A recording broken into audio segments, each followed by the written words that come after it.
بسم الله الرحمن الرحيم دولة فدرال كاه سوماليا waxay aad ula yaabtay hadalkii lama filaanka ahaa ee ka soo yeeray mudane Shariif Sheekh Axmed madaxweynihii hore ee Soomaaliya oo hadal filan waa ku noqday guud ahaan ummadda Soomaaliyeed kaasoo aan u qalmin maqaamka iyo karaamada laga filan karo qof dalkan astaan qaran u soo noqday sidaas awgeed waxaanu madaxweynihii hore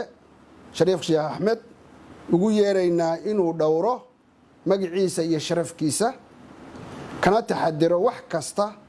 oo dhaawacaya muuqaalka qaran ee uu xambaarsan yahay madaxweyne hore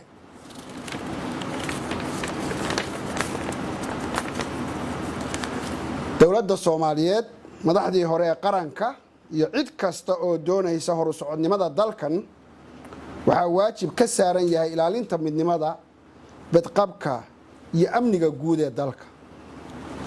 ummadda Soomaaliyeed waxay maanta higsanaysaa horumar iyo nabad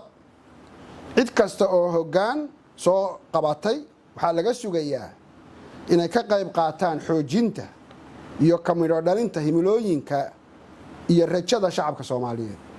waa mahadsantihiin